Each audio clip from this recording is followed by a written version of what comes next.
Orient Spectra, Big TV Global Study Expo 2025. US, UK, Germany, Canada universities లో చదువుకోవాలనుకునే వారికి golden chance. 5 లక్షల వరకు scholarship పొందే అవకాశం. ఈ ఎక్స్పో అక్టోబర్ 11న బంజారాహిల్స్ లోని హయాత్ ప్లేస్ లో జరుగుతుంది. ఇప్పుడే ఫ్రీగా రిజిస్టర్ చేసుకోండి.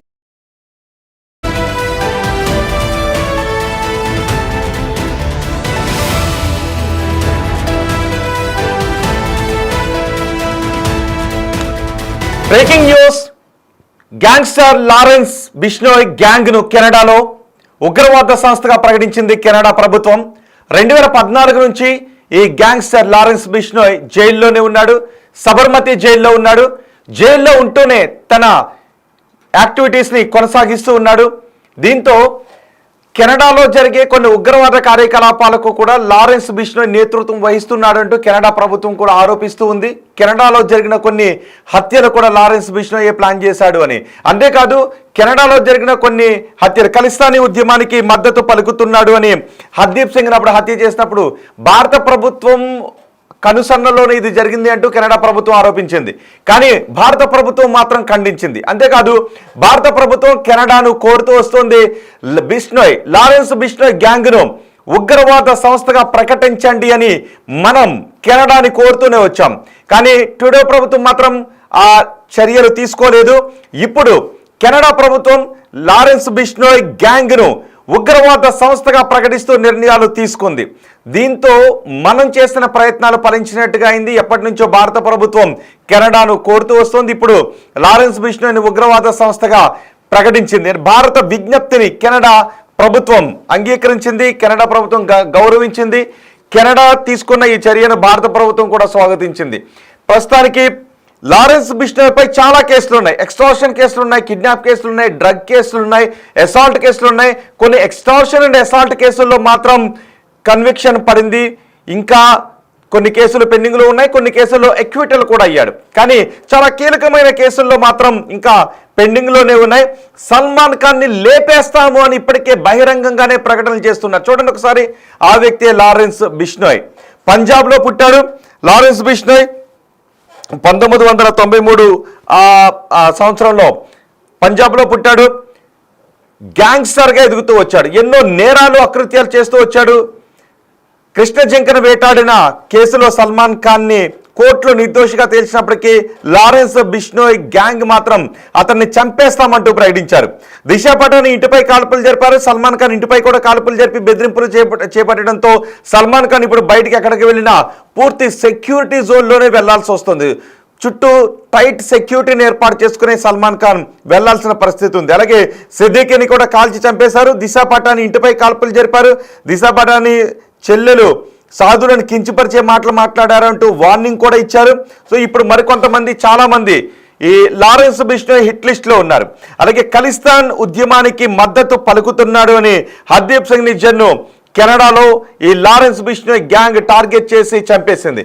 ఇప్పుడు కెనడా ప్రభుత్వం లారెన్స్ బిష్నోయ్ గ్యాంగ్ను ఉగ్రవాద సంస్థగా ప్రకటించింది. దీంతో లారెన్స్ బిష్నోయ్కి సంబంధించిన ఆస్తులన్నిటినీ కూడా కెనడా ప్రభుత్వం జప్తు చేస్తుంది. అలాగే ఎవరైతే లారెన్స్ బిష్నోయ్ గ్యాంగ్కు మద్దతు పలుకుతారో, వాళ్లతో సన్నిహితంగా ఉంటూ ఉంటారో, సహాయం చేస్తూ ఉంటారో, వాళ్ళందరినీ ఉగ్రవాదులకు సహాయం చేస్తున్న చట్టాల కింద చర్యలు తీసుకునే అవకాశం కూడా ఉంటుంది. ఇప్పటికే 88 మంది లారెన్స్ బిష్నోయ్ గ్యాంగ్ సభ్యులు కెనడాలో ఉన్నారు. వారందరినీ కూడా ఈ ఉగ్రవాదులుగా కెనడా ప్రభుత్వం ప్రకటించింది. అక్కడ వాళ్ళ ఆస్తులను జప్తు చేసే అవకాశం కూడా ఉంది. కొంతమంది కెనడా ప్రభుత్వం అరెస్ట్ చేయడంతో అదుపులో ఉన్నారు. అక్కడ భద్రతా బలగాల అదుపులో ఉన్నారు. సో ఇప్పుడు లారెన్స్ బిష్నోయ్ని వాళ్ళ గ్యాంగ్ను కెనడా ప్రభుత్వం ఉగ్రవాద సంస్థగా ప్రకటించిన నేపథ్యంలో లారెన్స్ బిష్నోయ్ని మరి తమకు అప్పగించమని కెనడా ప్రభుత్వం కోరే అవకాశం ఉందేమో. బహుశా ఒకవేళ అలా కోరితే ఇప్పటికే సబర్మతి జైల్లో ఉన్న లారెన్స్ బిష్నోయ్ని కెనడాకు అప్పగిస్తుందా, లేదంటే అక్కడ ఉన్న 88 మంది గ్యాంగ్ సభ్యులను భారత్కు అప్పగించండి అని కెనడా ప్రభుత్వాన్ని కోరే అవకాశం ఉందా, ఏం జరుగుతుందనేది కూడా మనం చూడాలి. 2014 నుంచి లారెన్స్ బిష్నోయ్ సబర్మతి జైల్లోనే ఉన్నాడు. జైల్లోనే ఉండే వాళ్ళ గ్యాంగ్కు ఆదేశాలు జారీ చేస్తుంటుంటాడు. ఎప్పుడు ఎవరికి ఎక్కడ ఏ విధంగా స్పాట్ పెట్టాలి, ఎక్కడ ఎటువంటి నేరాలు చేయాలి, ఎవరిని కిడ్నాప్ చేయాలి, ఏ విధంగా ఎక్స్టార్షన్కి పాల్పడాలి, ఈ వివరాల ఆదేశాలన్నీ కూడా జైలు నుంచే చేస్తుంటుంటారు. కొంతమంది అధికారులు కూడా లారెన్స్ బిష్నోయ్కి రహస్యంగా సహాయపడుతూ ఉంటారు అనే ఆరోపణలు కూడా ఉన్నాయి. అలాంటి అధికారులపై కూడా భారత ప్రభుత్వం చాలా సీరియస్ చర్యలు తీసుకునే అవకాశం ఉంది. కానీ పంజాబ్లో కొన్ని ఆరోపణలు కూడా ఉన్నాయి.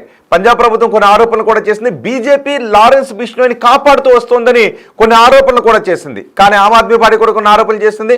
కానీ వాటిని భారతీయ జనతా పార్టీ ఖండిస్తూ వచ్చింది. మొన్న ముంబైలో జరిగిన ఒక ర్యాలీలో, బీజేపీకి సంబంధించిన ర్యాలీలో లారెన్స్ బిష్నోయ్ ఫోటోలు ప్రదర్శించారు అంటూ కొన్ని వార్తలు కూడా వచ్చాయి. దానిపైన బీజేపీ నాయకులు చాలా ఆగ్రహాన్ని కూడా వ్యక్తం చేశారు.